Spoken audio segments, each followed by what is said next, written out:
Hare Hare.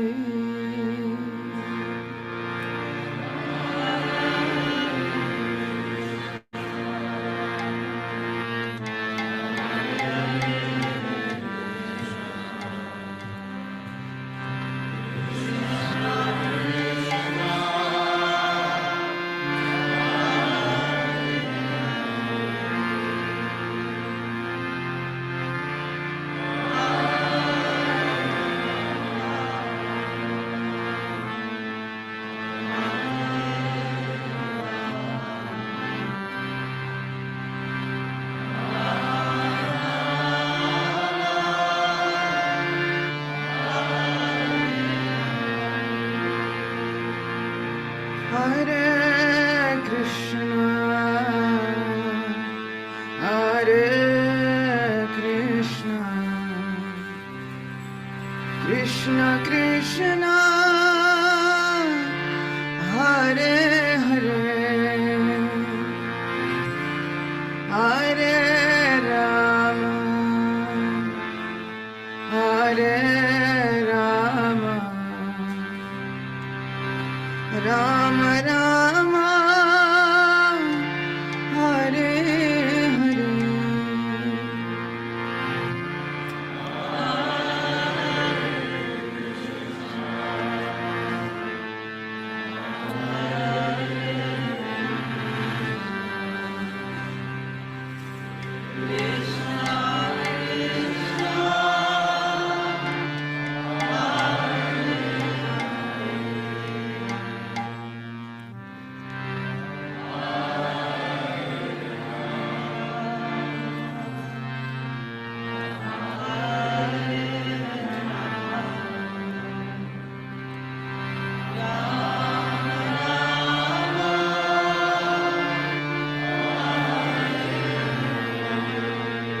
Jai Jai Nitai Gaura Chandra.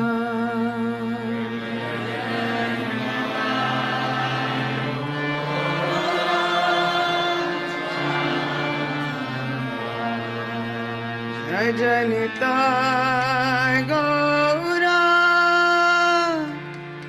Chandra.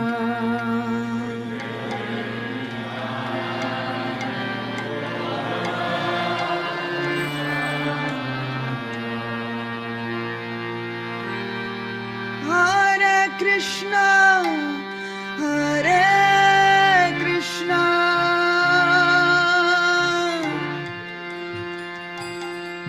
Krishna Krishna, Hare Hare,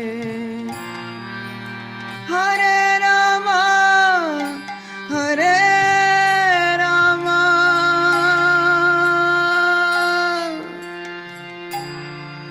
Rama Rama, Hare Hare.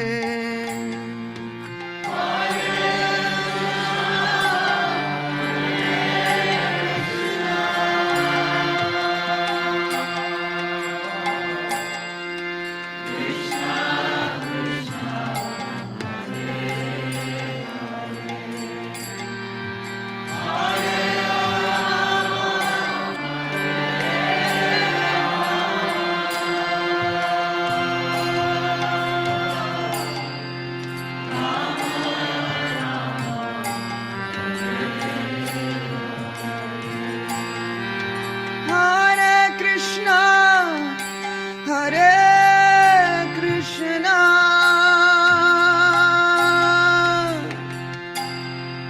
Krishna Krishna, Hare Hare,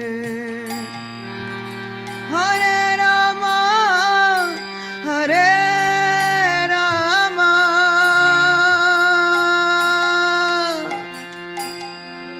Rama Rama, Hare Hare.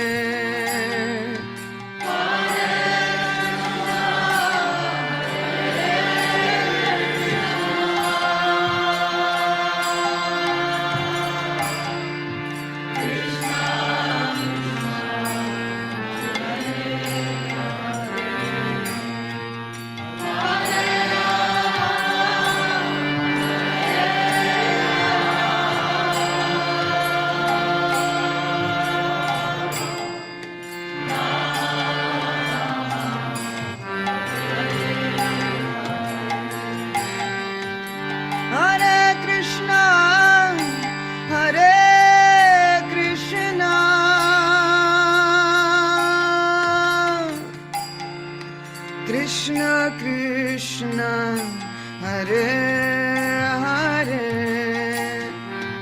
Hare Rama Hare Rama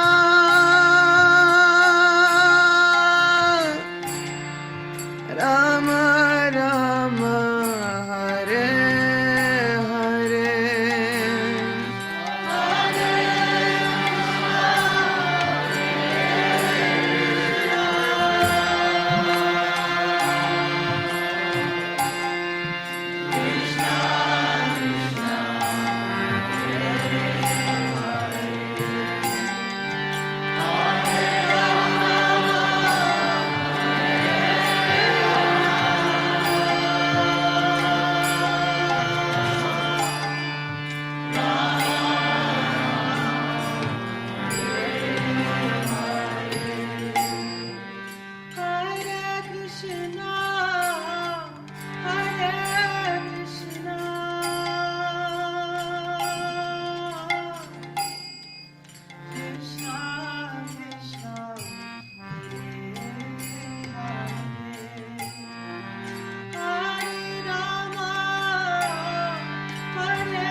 One more, Hari Bol.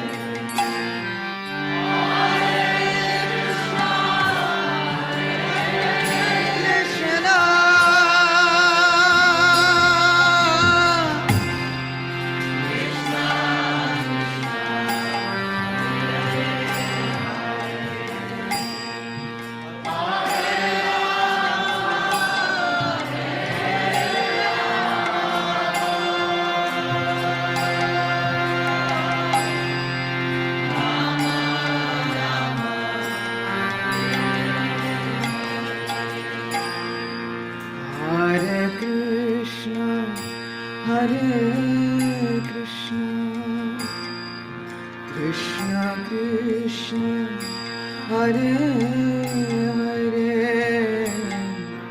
Hare Rama Hare Rama Rama Rama Hare Hare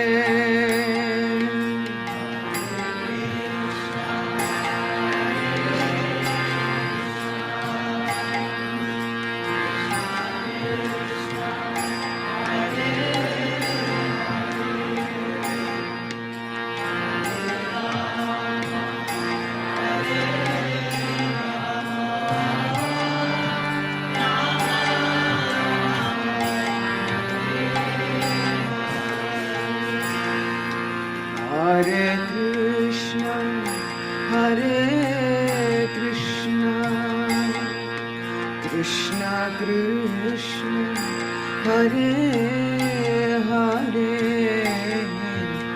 Hare Rama, Hare Rama, Rama Rama, Hare Hare.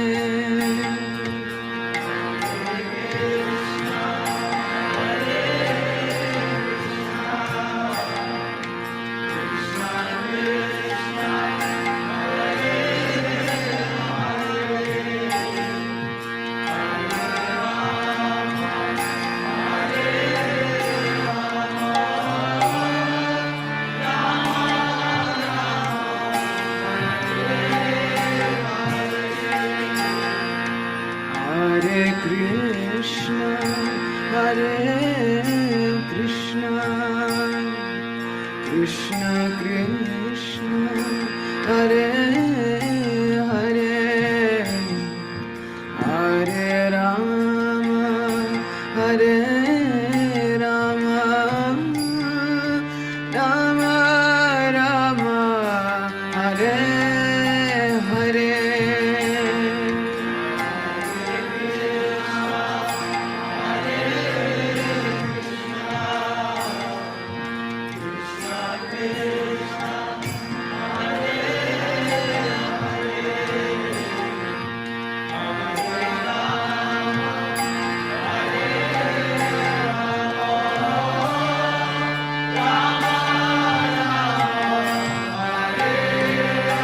Again, Haribo.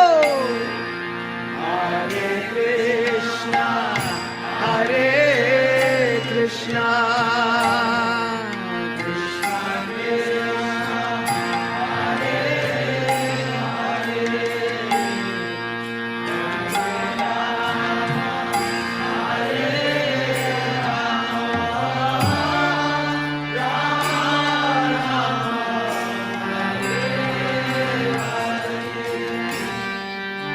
Hare Krishna, Hare Krishna,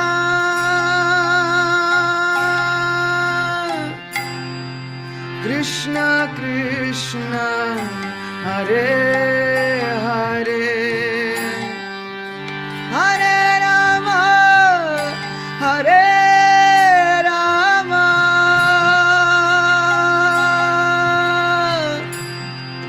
Rama Rama, Hare Hare.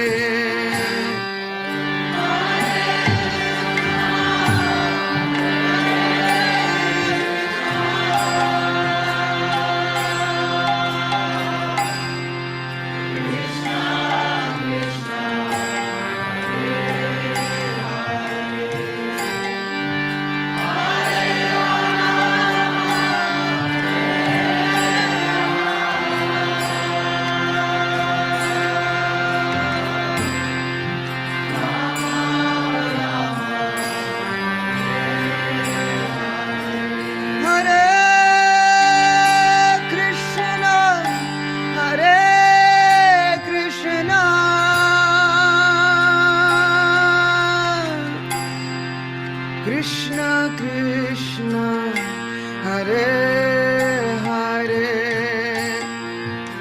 Hare Rama, Hare Rama,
Hare Krishna, dear devotees, please accept the humble obeisances. All glories to Srila Prabhupada. Welcome to this morning's Srimad Bhagavatam class, which is Canto 1, Chapter 17, Punishment and Reward for Kali. Text 13, and it will be given. We're fortunate this morning to have Vrindavaneswari Mataji from ISKCON, Philadelphia, and she's the one that's going to give the class. So please listen up, please take notes, please take some, have some takeaways noted so that at the end of the class we can have a nice discussion. Hare Krishna. Please take over, Mataji. Hare Krishna. Thank you, Prabhu. Good morning, everyone. Please accept my obeisances. All glories to Prabhupada. Jaya Radha Madhava Kunja Bihari Jai Govijana Vallabha Giravadari Yashodanandana Braja Jana Ranjana Jamuna Tira Vanachari Jai Radha Madhava Kunjabi Hari Jai Gopi Jana Vallabha Giravardhari Yashodanandana Vraja Jana Ranjana Jamuna Tira Vanachari Jai Radha Madhava Kunjabi Hari Jai Gopi Jana Vallabha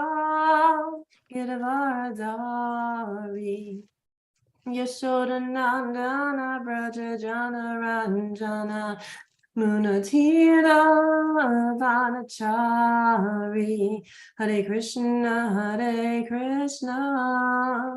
Krishna Krishna Hare Hare Hare Rama Rama Rama Hare Hare Hare Krishna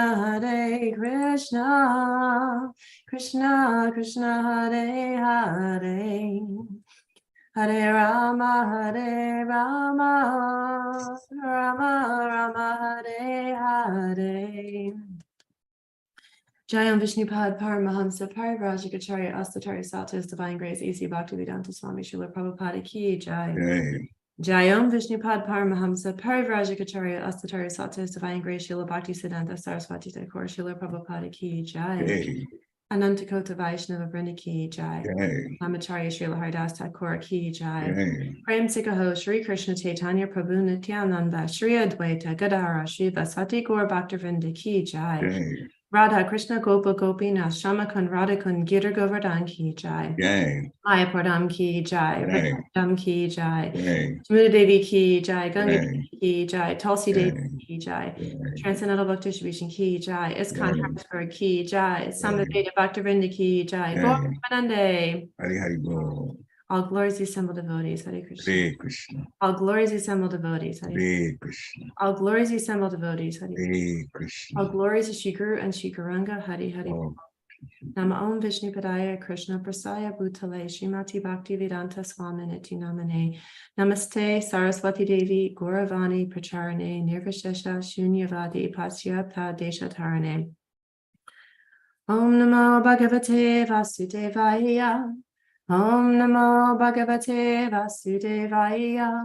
Om Namo Bhagavate Vasudevaya.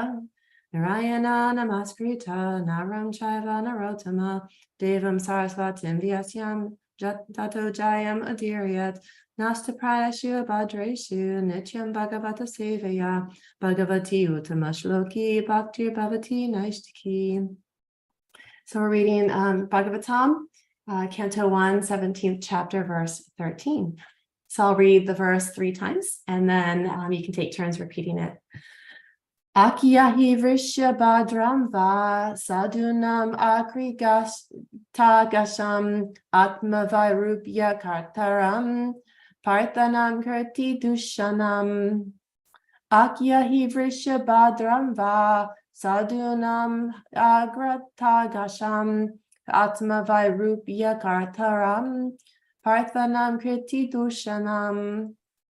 Akyahi Vrishabhadram Va Sadunam Agratashkasham Atmavairupya Kartaram Parthanam Kriti Dushanam. Agyahi Vishabhadram Va Sadunam Akritagasam Atma Vairupya Kartaram Parthanam Kritidushanam. Hey. Hey Krishna, anyone else? Let's give it a shot. Akyahi Rishabhadram Va Sadhunam Kritakasam Atma Vairupya Kartaram Parthanam Kirti Tushanam. Hare Krishna. Hey Krishna, anyone else like to try? No? Okay. So we'll go for word translation.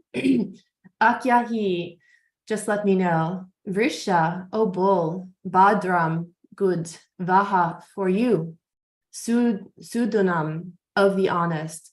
Akrita agasham, of those who are offenseless. Atma vairupya, deformation of the self. Kartaram, the doer. Parthanam, of the sons of Partha. Kriti Dushanam, blackening the reputation. Translation and purport by His Divine Grace, A.C. Bhaktivedanta Swami, Srila Prabhupada Ki Jai. O bull, you are offenseless and thoroughly honest. Therefore, I wish all good to you. Please tell me of the perpetrator of these mutilations which blacken the reputation of the sons of Partha. Purport. The reputation of the reign of Maharaj Ramachandra and that of the kings who followed in the footsteps of Maharaj Ramachandra, like the Pandavas and their descendants, are never to be forgotten because in their kingdom, offenseless and honest living beings were never in trouble. The bull and the cow are the symbols of the most offenseless living beings because even the stool and urine of these animals are utilized to benefit human society. The descendants of the sons of Partha, like Maharaj Parikshit, were afraid of losing their reputations, but in modern days, the leaders are not even afraid of killing such offenseless animals. Herein lies the difference between the reign of those pious kings and the modern states ruled by irresponsible executive heads without knowledge of the codes of God. Om Jnana Timirandasya Gyananjana Shalakaya Chakshur Unmalatam Yena Tashme Shri Guruve Namaha Shri Chaitanya Manobishtam Stapitam Yena Bhutale Svayam Rupa Kadamayam Dadatis Vadvatantikam Jaya Shri Krishna Chaitanya Prabhu Nityananda Shri Advaita Gadara Shiva Sati Gaur Bhaktivinoda Nama Om Vishnu Padaya Krishna Prasad Bhutale Srimati Bhakti Charu Swaminiti Namane Snigta Chaita Surpaneta Fatmanam Sharasa Plutam Prabhupada Gata Paranam Bhakti Charapadam. So I'll read the translation again. O bull, you are offenseless and thoroughly honest. Therefore, I wish all good to you. Please tell me of the perpetrator of these mutilations, which blacken the reputation of the sons of Partha. So we're learning about Maharaj Parikshit after Krishna and Arjuna have left, and Maharaj Parikshit is reigning, and he's seeing this horrible offense that has happened to the bull, and by this horrible Sudra that was beating the bull and mutilating and cutting the legs off. And it was just this horrible offense. And he's coming upon this, talking to the bull, how did this happen to you? Who did this to you? How could this be? And you are nothing but goodness. You are offenseless. And so here we're seeing the example of the high place that cows and bulls hold, and not just in society, but in Krishna, in the hearts of Krishna. And Krishna, he was a cowherd boy. He protected the cows and the bulls. That was his role. Krishna is he's Govinda, it's the dual meaning of the control of one's senses, but it's also the cowherd. And that's, so Krishna and cows, if cows were not so relevant to Krishna, we wouldn't see so many stories about Krishna and the cows and how much he loved the cows and protected them and played with them, just the way we play with cats and dogs of today's life. And so we know that Krishna held cows very, very dear. And he told us not to, that we should only eat things that are, of cow's milk, not the cow. We can eat, plants, we can eat leaves and grains, but not the cows, not the animals. And here, this story, this pastime is not just showing kind of the degradation of society, but it's also, and also the protection of the cows, but it's this allegorical aspect as well, which is the 4 legs of the bull. And I'm sure this was discussed in prior classes as well, and it will be discussed in future classes, because I'm drawing from a verse a few weeks, about a week ahead. But in Satya Yuga, the 4 legs were established by the 4 principles of austerity, cleanliness, mercy, and truthfulness. And so all 3 legs are broken due to irreligion, pride, lust for women, and intoxication. And the only leg left standing is truthfulness. And that's even tottering in Kali Yuga. And so we know that the age of Kali is very, very, it's dangerous, it's precarious. And we know that these aspects of the bull, the aspects of austerity, cleanliness, and mercy, those really aren't there so much anymore. We're seeing irreligion, we see lusty behavior, we see behavior in the mode of ignorance. And so this behavior is very much in the mode of ignorance, of not honoring and worshiping the cow, because all of those aspects have gone by the wayside. So that is very much a quality of the mode of ignorance. And in Bhagavad Gita 14:16, in the purport, Prabhupada shares with us, and I'll just read this one section. As far as the mode of ignorance is concerned, the performer is without knowledge, and therefore all his activities result in present misery. And afterwards, he will go on toward animal life. Animal life is always miserable, although under the spell of the illusory energy, Maya, the animals do not understand this. Slaughtering poor animals is also due to the mode of ignorance. The animal killers do not know that in the future, the animal will have a body suitable to kill them. That is the law of nature. In human society, if one kills a man, he is to be hanged. This is the law of the state. Because of ignorance, people do not perceive that there is a complete state controlled by the Supreme Lord. Every living creature is a son of the Supreme Lord, and he does not tolerate even an ant's being killed. One has to pay for it. So indulgence in animal killing for the taste of the tongue is the grossest kind of ignorance. A human being has no need to kill animals because God has supplied so many nice things. If one indulges in meat eating anyway, it is to be understood that he is acting in ignorance and is making his future very dark. Of all kinds of animal killing, the killing of cows is most vicious because the cow gives us all kinds of pleasure by supplying milk. Cow slaughter is an act of the grossest type of ignorance. In the Vedic literature, the words Gopi Pranita Matsaram indicate that one who, being fully satisfied by milk, is desirous of killing the cow in the grossest ignorance. There's also a prayer in the Vedic literature that states, Namo Brahmanaya Devaya Go Brahmana Hitaya Cha Jagaditaya Krishnaya Govindaya Namo Namaha. So that sounds familiar, right? And my Lord, you are the well-wisher of the cows and the brahmanas, and you are the well-wisher of the entire human society and world. So this is really, we're seeing here that there needs to be protection for the cows. And Prabhupada has emphasized this time and time and time again, that if we do not protect the cows, we're not protecting society, we're not protecting religion, we're not protecting goodness, and we are falling into ignorance. And I was reading an interview that Prabhupada did with a Christian minister. And in this interview, Prabhupada kind of kept driving home this fact that, you say in your scriptures, thou shalt not kill. And the minister kept coming back, well, actually, that only refers to humans. And Prabhupada said, well, it doesn't say thou shalt not kill humans. It said thou shalt not kill.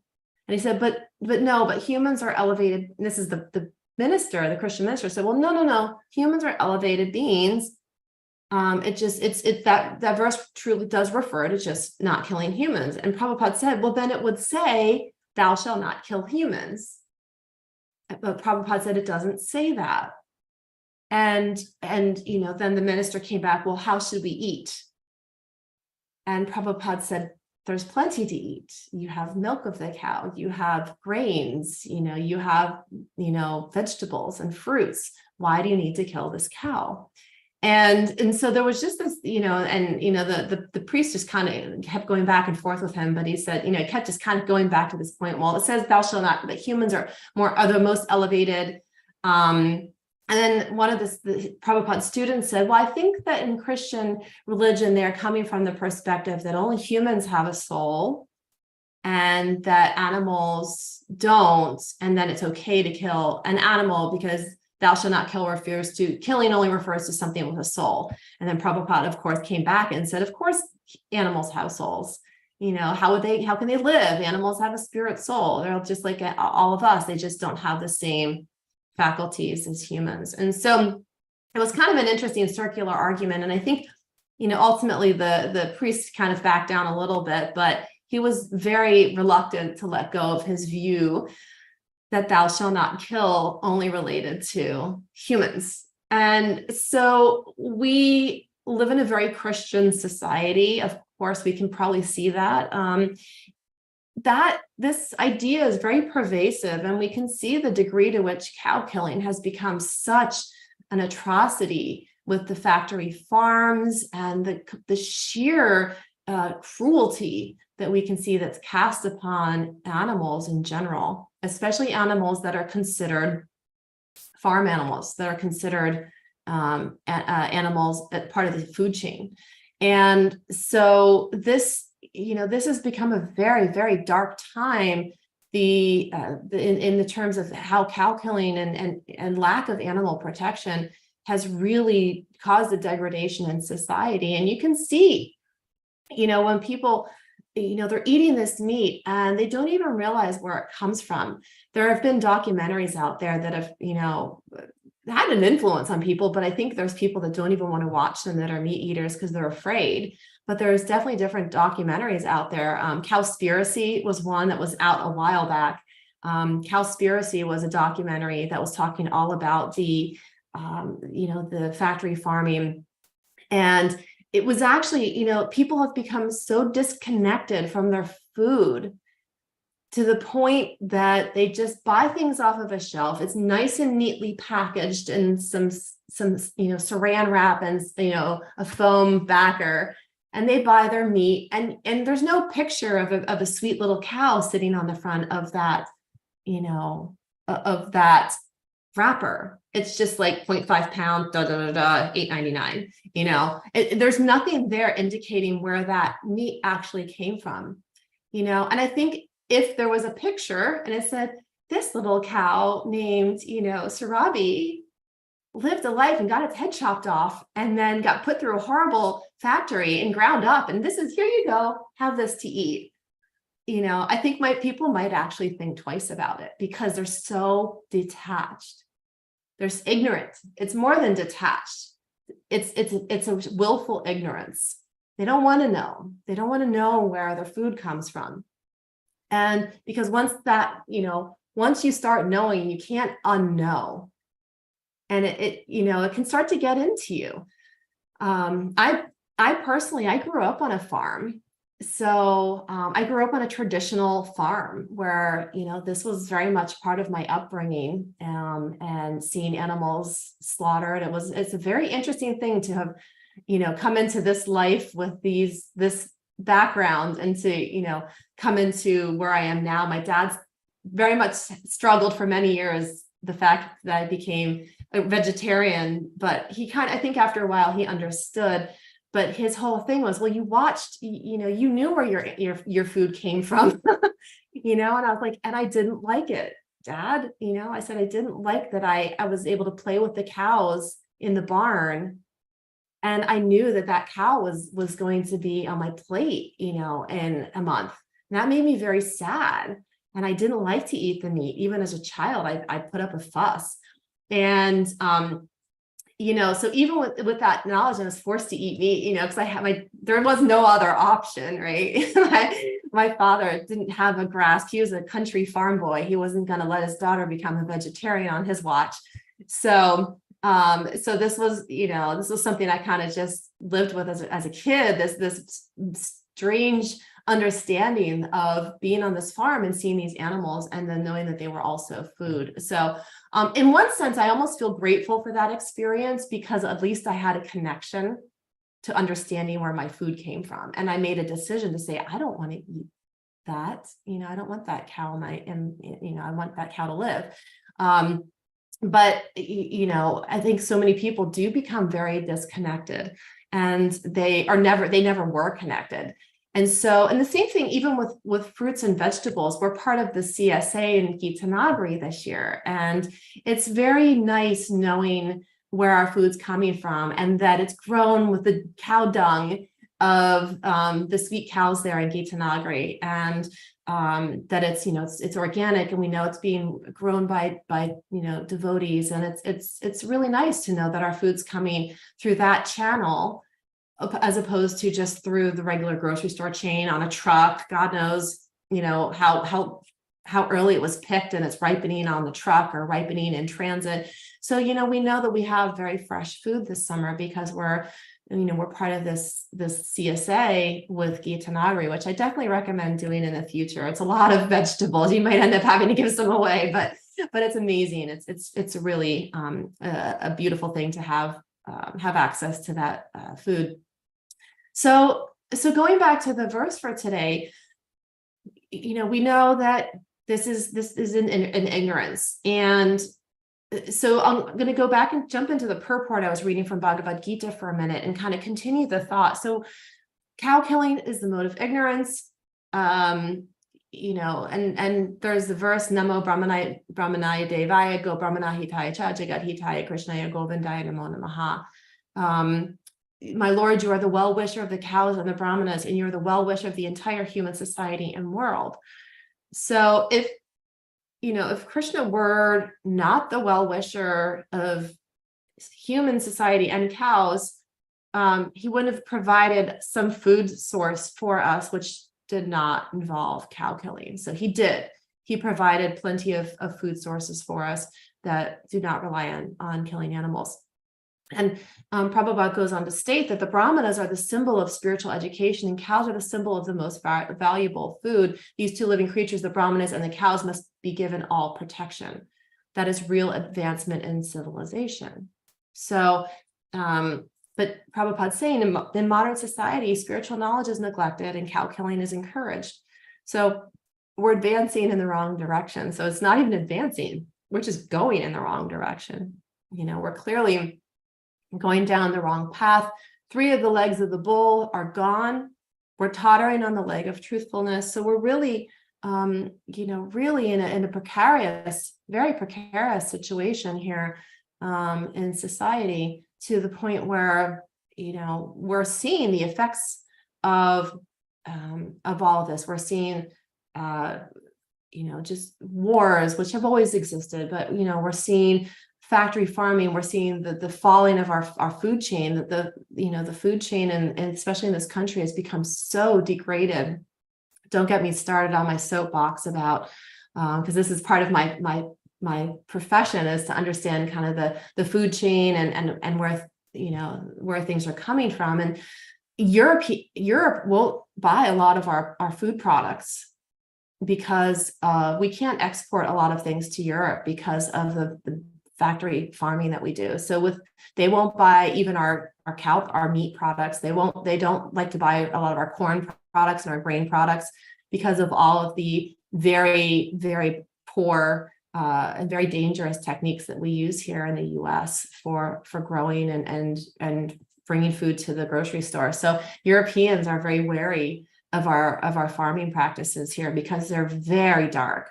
They're very much in the mode of ignorance. They're in the mode of making money for the big corporations.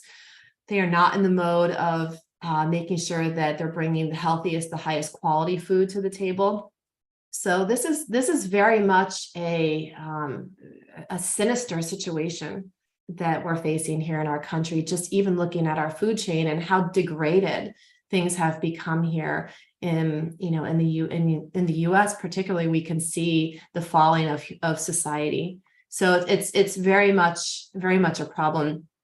So cows cows very much hold such a high place in society. And there's actually, Prabhupada talks a little bit, he mentioned it in this purport very briefly, but there's, the urine and stool are used for benefit in society. And there's actually, there's a purport where Prabhupada talks about this in the 8th canto. He says, the land became a person and collected all the drugs and herbs needed for installing the deities. The cows delivered 5 products, namely milk, yogurt, ghee, urine, and cow dung.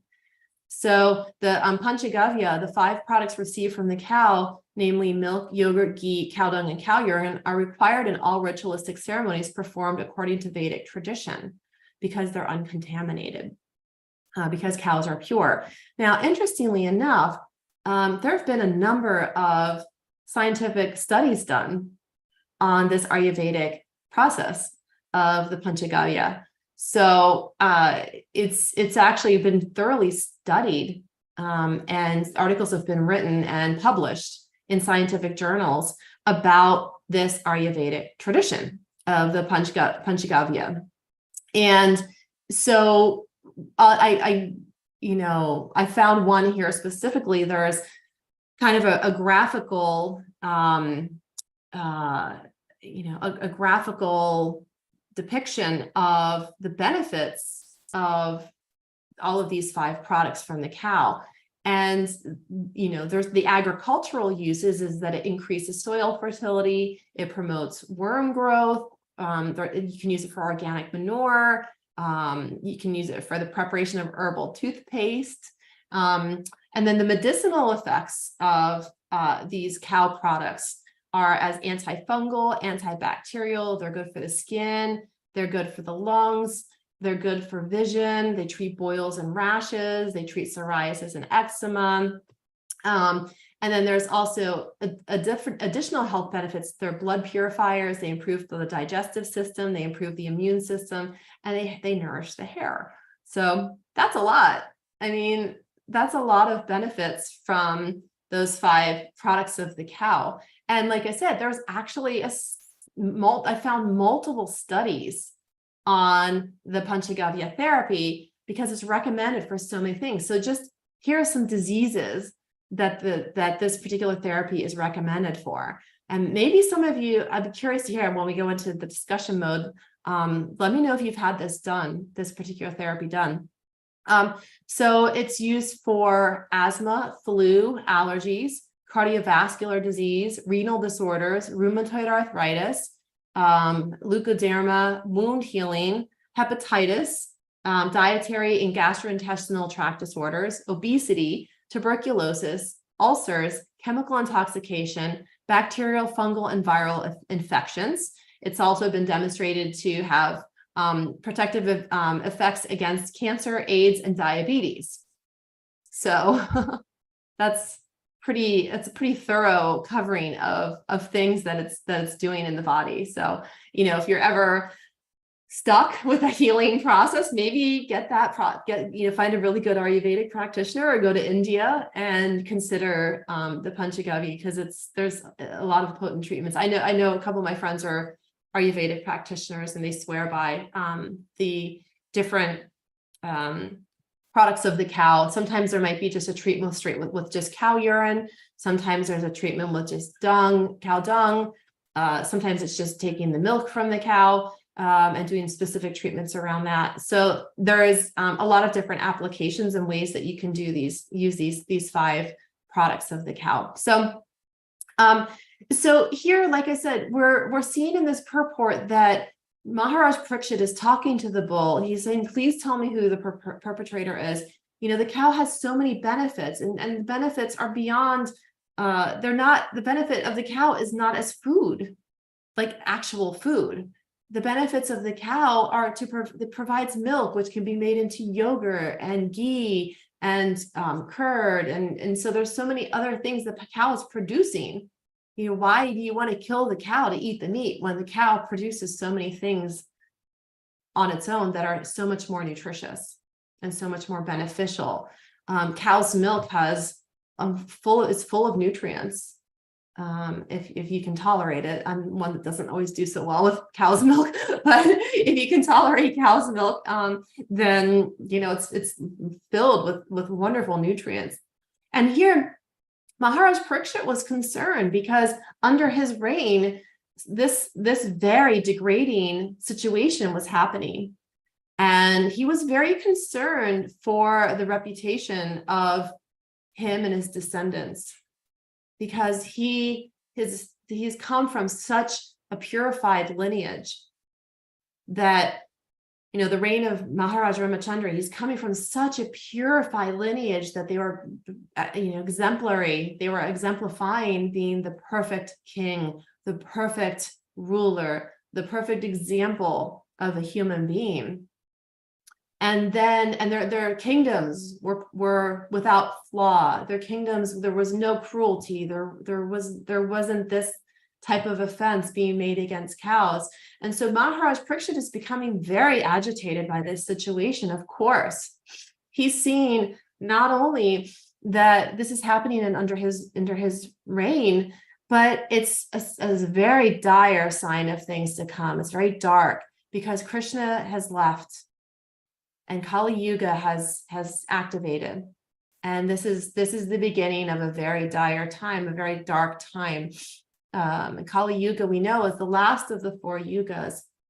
It's the shortest as well, 432,000 years roughly, that we have in this yuga. We're only about 5,000 years in.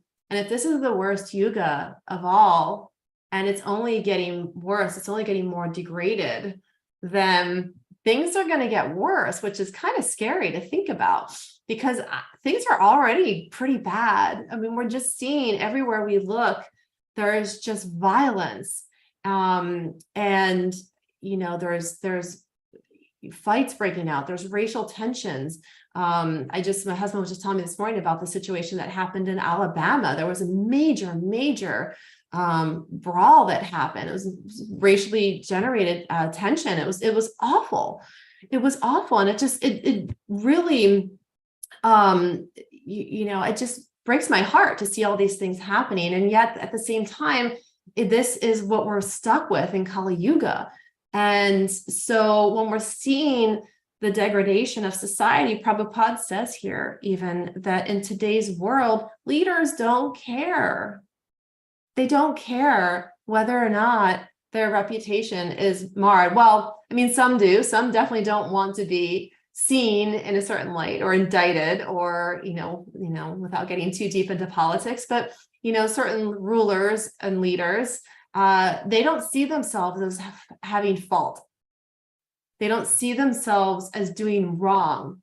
And when this mentality is pervasive among the ruling class, you have very, very precarious situation for the people, for the masses, because when the ruler sees no fault in their own actions and they could care less how their actions affect others, they only care about their own power, their own reputation personally, that they look good all the time or they look strong, right?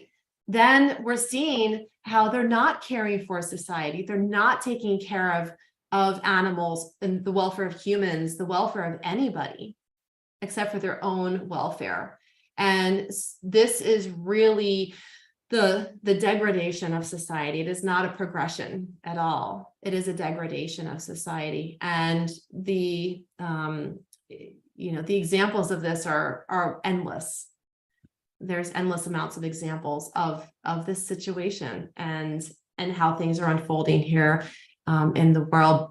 So we do our best here in our own, and I was reflecting on this yesterday a little bit, when we feel that there's an unjust leadership, or we feel that their leadership has become corrupt in some way.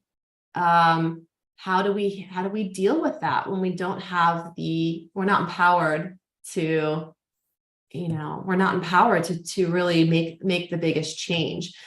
And I was really meditating on that a lot and thinking that the best that we can do is really within our own microcosm, try and keep that example of goodness and try and keep our own connection to Krishna. Because ultimately what we're talking about here, this whole reason for discussing Bhagavatam, the whole reason for reading Bhagavad Gita and gathering here every day together is so that we can deepen our relationship with God, with Krishna. That's the whole point to all of this. So as we're deepening our relationship, we're using these different tools, our guru, our, association of other sadhus and other devotees, reading the scriptures and chanting our rounds and doing our best to be acting as much as we can in that mode of goodness and not dipping down into mode of passion and mode of ignorance, where things can get really difficult for us. As soon as we start acting in the mode of ignorance and the mode of passion, we're now creating difficulties for ourselves that may not need to be there. So if we're at least trying to act in the mode of goodness, not from ego, not with the puffed up, this is the trappings that Krishna speaks about with the mode of goodness. We're not trying to be in this puffed up state of, I'm in the mode of goodness. I only do things in the mode of goodness. It's not from that mentality, because then that brings us down into the mode of passion because we're being prideful, right? So we have to be careful to not be so puffed up that I only do things in the mode of goodness. It's not like that. It's really with humility, observing our behavior and our activities and making the best decisions we can day to day that will keep us connected with Krishna and keeping our hearts humble. Our hearts humble and our hearts clear. So I'll give a little space for some chatting today. So it's about 8:45. So I'll open up the floor if anyone. I'm very curious if anyone's ever had the Panchagavya treatments, but also I want to welcome any other comments too. Hare Krishna, thank you.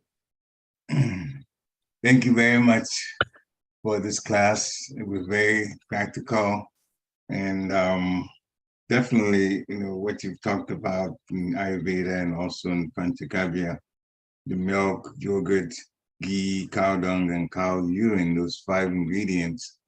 Definitely the cow is in a special position as an animal. And the more education we give people about the usefulness of a cow, and the fact that when we kill and eat beef, then a whole lot of things are actually stopped that the cow could actually give to humanity. So you were mentioning, some might take away the grossest type of offense is to kill a cow. You mentioned that. And then this Christian argument that they always put out, thou shalt not kill, and Srila Prabhupada actually has helped them a lot by pointing out in their own Bible that they never added the word humans to that particular commandment, thou shalt not kill. Yeah. So even insects are not to be killed. People don't know that these living entities have souls. And you brought that up also. Now, you said there's a documentary called Cowspiracy. Mm-hmm. Is that what it is? Okay. Mm-hmm. Yeah, I'd like to see that at some point. I just wanted to make sure that I got the, COW, then Spiracy joined. Yeah, there's a couple of them. There's Cowspiracy. I think Forks Over Knives goes into a little bit about the factory farming. There's a couple of different documentaries out there that, and if nothing else, to watch them, it at least gives you a little bit of knowledge of what the food system looks like. So if people are questioning the dharmic principles around cow killing, you can bring up the very practical principles of factory farming and how awful it is.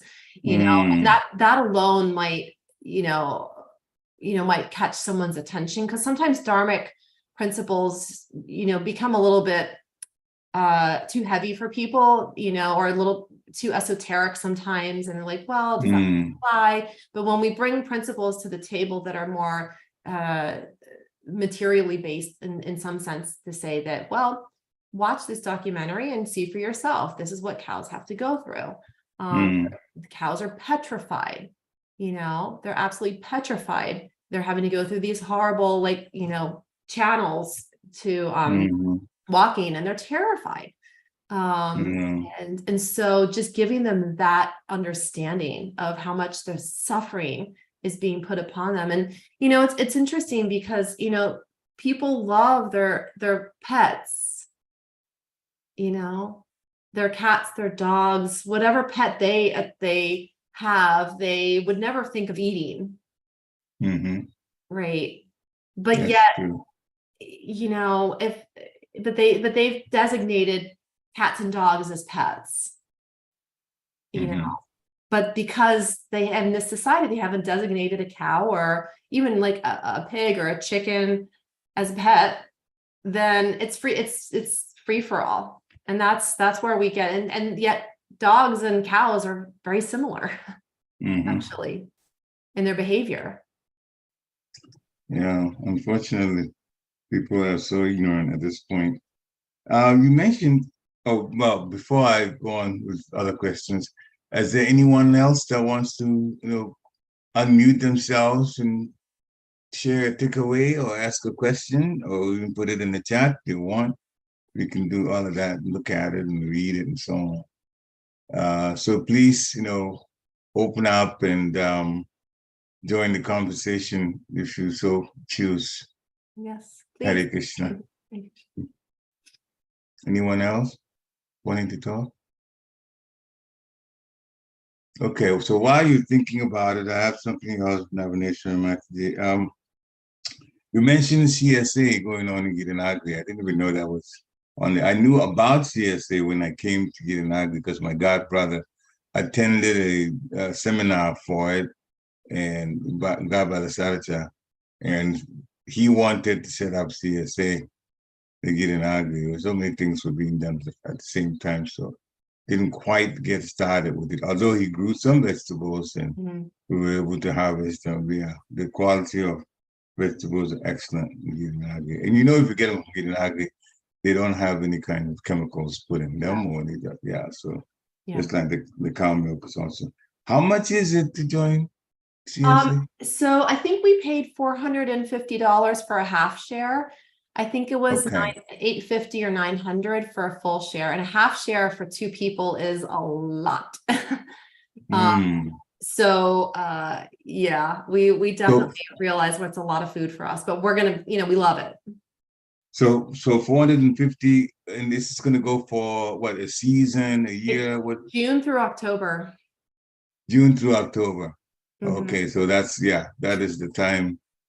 Okay. So this is the harvesting time. They'll start sometime in April and then go on, and then So June, the harvesting time comes. Yeah, I kept a little garden when I was a kid in the agri also, and learned a lot from it. And boy, I mean, the produce from it was excellent.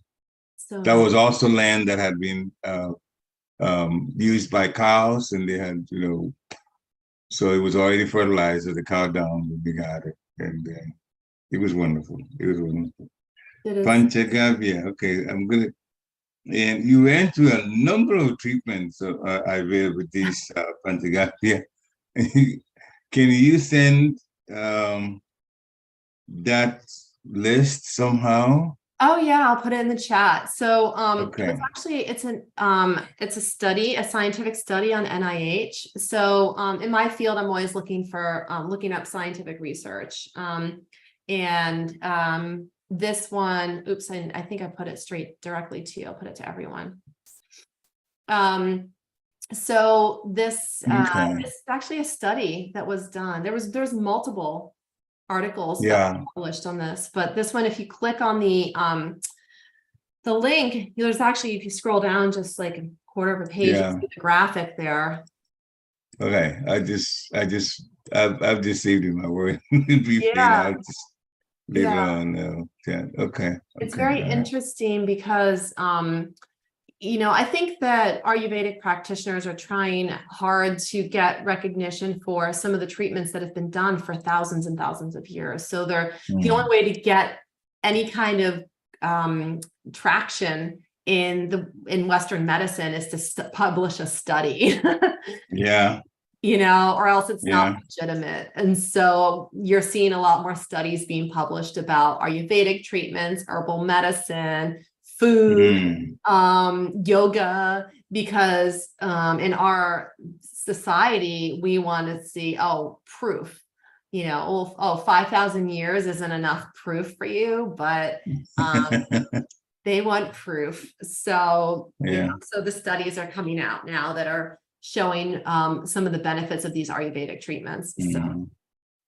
Yeah, somehow if we could have this whole, the way in which these animals and birds and so on are treated prior to this putting out their flesh for consumption, that would turn them. I know a few friends who turned vegetarian. When I knew them, I was in grad school, they were in the same university as undergraduates.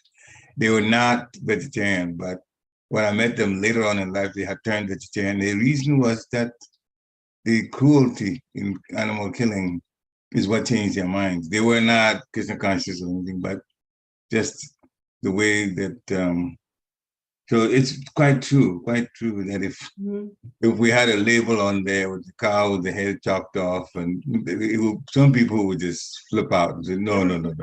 Yeah, they wouldn't buy it. Well, of course, the meat manufacturers wouldn't want to do that because their sales would go down.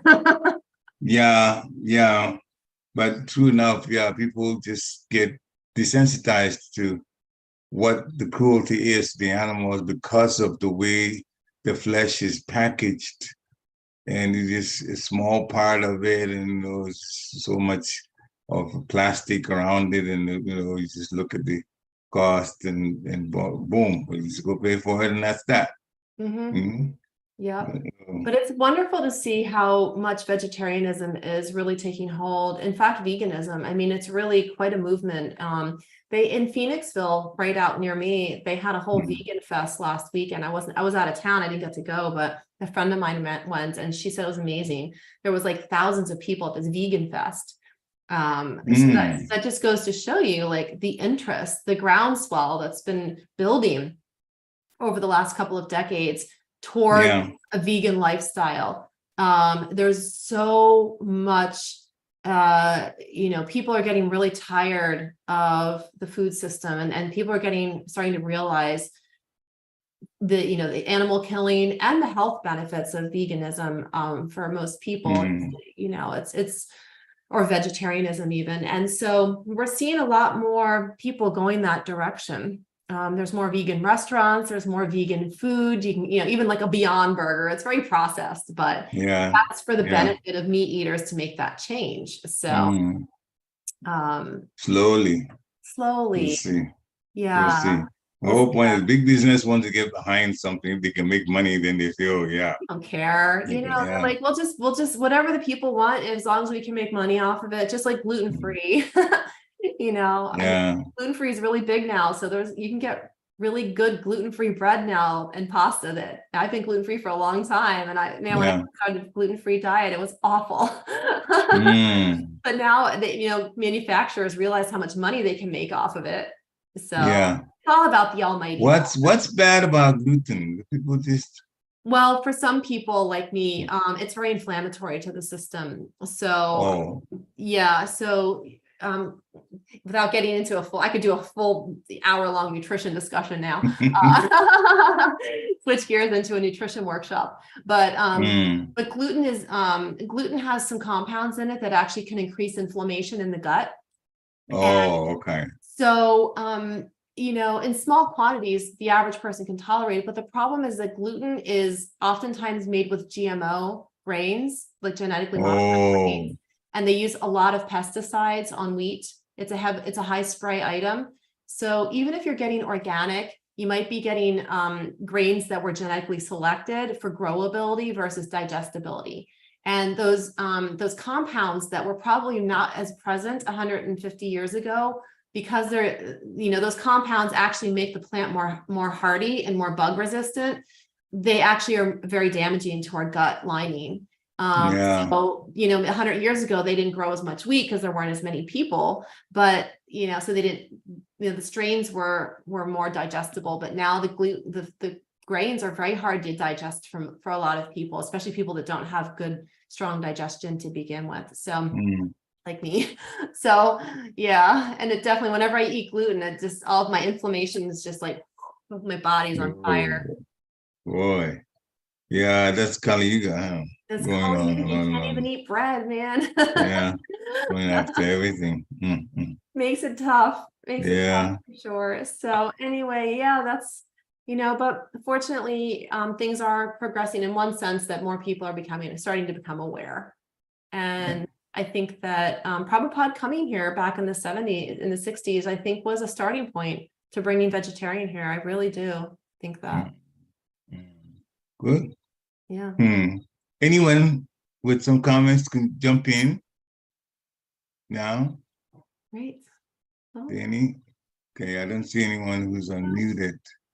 So, all right. So, nice chat. thank you very much for Yeah. this nice lecture, and then this very lively discussion. Even though it was just two of us that did it, but I hope Quite all right. Nice to catch up with you. Listening, benefited from it. Also, sometimes this thing is wonderful too. You can pick up a lot of points. Exactly. So, thank you very much for coming, for giving us this wonderful class. And thank you, devotees, for attending. So we're going to end here. Vanchaka Patrubhischa Kripa Sunibhya Evacha Patitanam Pavanebhyo Vaishnavebhyo Namo Namaha. Srila Prabhupada Ki Jai.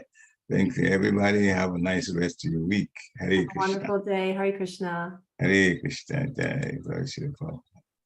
Hare Krishna. Hare Krishna. Jai. Glory Srila Prabhupada. Hare Krishna. Hare Krishna. Jai.